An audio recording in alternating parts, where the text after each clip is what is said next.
കർണാടക ബെല്ലാരി സ്വദേശിയായ ഗോവർദ്ധനാണ് ശബരിമലയിലെ വാതിലിലും വാതിൽ പടിയിലും പൂശാനായി സ്വർണം നൽകിയത്. രേഖകളിൽ മാത്രമാണ് ഉണ്ണികൃഷ്ണൻ പോറ്റിയുടെ പേരുള്ളത്.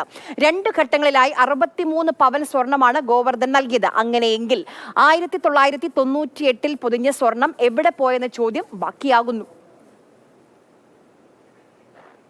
ശബരിമല ശ്രീകോവിലിലെ വാതിലുകളിലും വാതിൽ പടിയിലും സ്വർണം പൂശിയ യഥാർത്ഥ സ്പോൺസറാണ് കർണാടക സ്വദേശിയായ ഗോവർദ്ധൻ. അവിടുത്തെ ഒരു ജ്വല്ലറി ബിസിനസ്സുകാരനാണ്.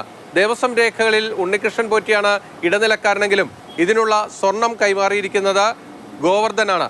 2019 മാർച്ച് മാസം 1-ാം തീയതിയാണ് 200 ഗ്രാം സ്വർണം ഈ വാതിലുകൾ പൂശാൻ വേണ്ടി ഗോവർദ്ധൻ ചെന്നൈയിലെ സ്മാർട്ട് ക്രിയേഷൻസിന് നൽകുന്നത്.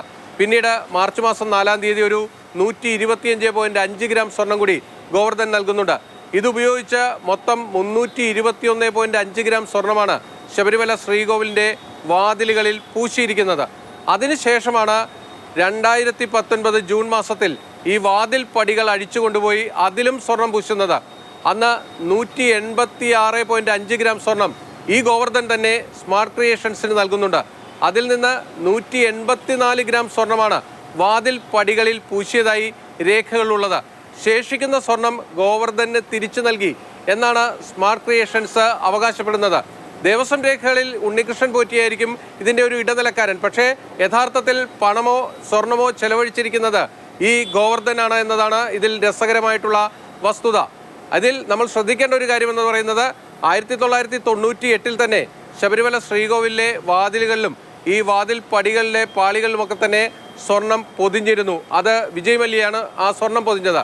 ആ സ്വർണം എവിടെ പോയി എന്നാണ് കണ്ടെത്താനുള്ളത്. കാരണം 2019 മാർച്ച് മാസത്തിലും ജൂൺ മാസത്തിലുമായി ഈ വാതിലുകളും അതോടൊപ്പം തന്നെ വാതിൽ പടിയും ചെന്നൈയിലെ സ്മാർട്ട് ക്രിയേഷൻസിലെത്തിച്ച് വീണ്ടും സ്വർണം പൂശി വന്നപ്പോൾ അവിടെ ഉണ്ടായിരുന്ന യഥാർത്ഥത്തിലുള്ള സ്വർണം അതെവിടെ പോയി എന്നതാണ് കണ്ടെത്തേണ്ടത്.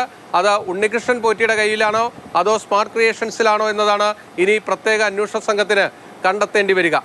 കൊച്ചിയിൽ നിന്നും ബിനിൽ, മാതൃഭൂമി ന്യൂസ്.